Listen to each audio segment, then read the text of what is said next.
Hi friends, నమస్తే.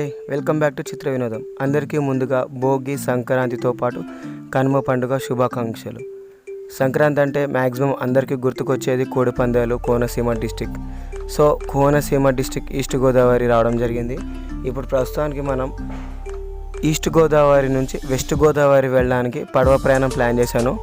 యువతల వైపు చూసుకున్నట్టయితే సోంపల్లి అనే గ్రామం, ఇదంతా సోంపల్లి పుష్కర ఘాట్ అని కూడా పిలుస్తూ ఉంటారు. ఎందుకంటే ఇక్కడ పుష్కరాలు సమయానికి ఇక్కడ చాలా బాగా జరుగుతూ ఉంటాయి. అదేవిధంగా అవతల వైపు చూసుకున్నట్టయితే దొడ్డిపట్లతో పాటు అభిరాజిపాలెం కూడా పిలుస్తుంటారు. అయితే ఇక్కడ నుంచి అక్కడికి వెళ్ళడం కారణం ఏంటంటే చాలా ఉన్నాయి ఫ్రెండ్స్. వీడియో మాత్రం స్కిప్ చేయకుండా చూడండి. అదేవిధంగా మీరు మాత్రం రాజోలు వచ్చినట్టయితే తప్పనిసరిగా ఈ యొక్క పడవ ప్రయాణం ప్లాన్ చేసుకోండి. కానీ నేనైతే అట్టర్ ఫ్లాప్ అయింది నేను అనుకున్న ప్రోగ్రామ్. ఎందుకంటే అన్ని రోజులు మనం అనుకున్నట్టు జరగవు కదా. సో సమ్టైమ్స్ మన ప్లాన్స్ అనేవి షెడ్యూల్ అవ్వచ్చు, అవ్వకపోవచ్చు. ఈ షెడ్యూల్ కూడా అదేవిధంగా నాకు ఫ్లాప్ అయింది. ఎందుకు ఫ్లాప్ అయింది, ఎలా ఫ్లాప్ అయింది అనేదో తెలుసుకోవాలనుకుంటే మాత్రం ఈ వీడియో స్కిప్ చేయకుండా చూడండి.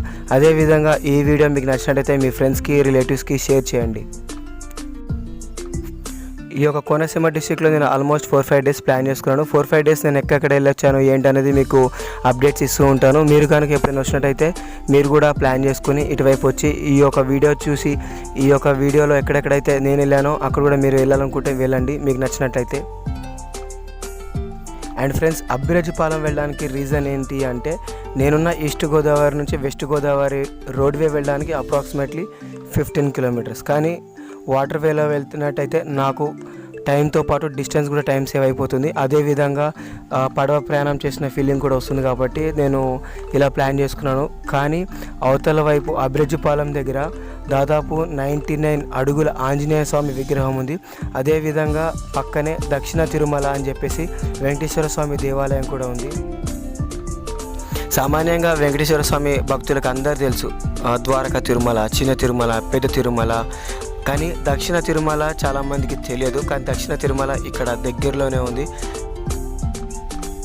ఇక్కడ దక్షిణ తిరుమలతో పాటు నేను మీకు 99 అడుగుల ఆంజనేయ స్వామి విగ్రహం చూపిద్దాం అనుకుని ప్లాన్ చేసుకున్నాను. కానీ ఈ వీడియోలో మనం ఆంజనేయ స్వామి విగ్రహంతో పాటు దక్షిణ తిరుమల వీడియో కూడా మిస్ అయిపోతున్నాం. నెక్స్ట్ టైం నేను మళ్ళీ రీషెడ్యూల్ చేసుకుని వెళ్ళడానికి ప్లాన్ చేస్తున్నాను. చూసారు కదా, ఆల్మోస్ట్ పడవ కూడా స్టార్ట్ అవబోతుంది. కానీ కొన్ని అనివార్య కారణాల వల్ల పడవ స్టార్ట్ అయిన తర్వాత ప్రోగ్రామ్ అనేది క్యాన్సిల్ అయిపోయింది. ఎందుకు అనుకుంటే పోలీస్ వాళ్ళు వచ్చారు. ఈ ఏరియాలో ఈ షిప్స్ ఎవరైతే మేనేజ్మెంట్ చేస్తున్నారో వాళ్ళు ట్యాక్స్ కట్టలేదని, పర్మిషన్ లేదని చెప్పేసి ఆపేయడం జరిగింది. సో ఆల్మోస్ట్ అందరూ వెళ్ళిపోదాం అనుకునే సమయానికి పోలీస్ వాళ్ళు వచ్చి ఆపేయడం వల్ల చూశారు కదా, అందరూ రిటర్న్ అయిపోయారు. ఏం చేయాలో అర్థం కాని పరిస్థితి. అందరూ తప్పని పరిస్థితిలో ఇంకా అందరూ రోడ్వే వెళ్ళారు. ఇంకా నేను కూడా రోడ్వే వెళ్దాం అనుకున్నాను. కానీ ఇక సర్లే నెక్స్ట్ టైం రీషెడ్యూల్ ప్లాన్ చేద్దామని చెప్పేసి ఆగిపోయాను. అవతల వైపు నుంచి చిన్న షిప్ కూడా చూశారు కదా, చిన్న పడవ కూడా వచ్చింది. కాకపోతే ఈ పడవ కూడా వెళ్ళడానికి పర్మిషన్ లేదని చెప్పేసి పోలీస్ వాళ్ళు చెప్పడం వల్ల ప్రోగ్రామ్ అనేది క్యాన్సిల్ అయిపోయింది. నాతో పాటు ఎవరైతే తోటి ప్రయాణికులు వచ్చారో వాళ్ళు కూడా చాలా అప్సెట్ అయిపోయారు తప్పని పరిస్థితిలో. నా అబ్జర్వేషన్లో ఇక్కడ షిప్ చూసుకున్నట్టయితే అన్ని పరిసరాలు ఏదైతే యాక్సిడెంట్ అవ్వకుండా అన్నీ ఉన్నాయి. కాకపోతే ఇక పర్మిషన్ లేదు అనే రీజన్ తోటి ఆపేయడం వల్ల మనం ప్రోగ్రామ్ అనేది కంటిన్యూషన్ చేయలేకపోయాం. అండ్ ఫ్రెండ్స్, మరిన్ని కొత్త వీడియోల కోసం మన ఛానల్ సబ్స్క్రైబ్ చేసుకోవడం మర్చిపోవద్దు. అదేవిధంగా మన వీడియో నచ్చినట్టయితే మీ ఫ్రెండ్స్కి, రిలేటివ్స్కి షేర్ చేయండి. అండ్ వన్స్ అగైన్ అందరికీ భోగి, సంక్రాంతి మరియు కనుమ పండుగ శుభాకాంక్షలు.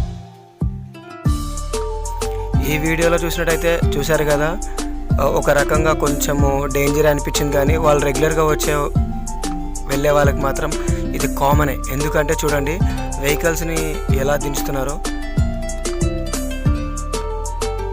ఇక్కడ గోదావరిలో ఎవరైతే చేపలు పెడతారో చేపలకి వేసే వల కూడా ఆల్మోస్ట్ 40-50,000 ఉంటుందంట. వాళ్ళ వలే 40-50,000 ఉంటుందని నాకు ఇక్కడికి వచ్చిందో తెలిసింది. కొన్నిసార్లు వలలో చేపలు చిక్కడమే కాదు, ఈ పడవలు కూడా చిక్కుతాయంట. ఒకవేళ ఇన్ కేస్ బై అన్ఫార్చునేట్లీ పడవ చిక్కినట్టయితే కనుక వల చినిగిపోవడం వల్ల వాళ్ళకి లాస్ అయిపోయే అవకాశాలు ఉంటాయంట. కొన్నిసార్లు పడవ కూడా మిడిల్లో ఆపేసి మళ్ళీ వల చిక్కుకున్న దాన్ని తీసిన తర్వాతనే కొన్నిసార్లు పడవ ప్రయాణం కంటిన్యూ చేస్తారని చెప్పేసి నాకు ఇక్కడికి వచ్చినా తెలిసింది. అండ్ ఫ్రెండ్స్, ఫైనల్గా మీకు కోనసీమలో ఎవరు తెలియకపోతే 1 month బిఫోర్ ఇక్కడ లాడ్జెస్ అనేసి బుక్ చేయండి. ఎందుకంటే సంక్రాంతి పండుగకి కోనసీమ డిస్టిక్ అనేది చాలా డిమాండ్ ఏరియా.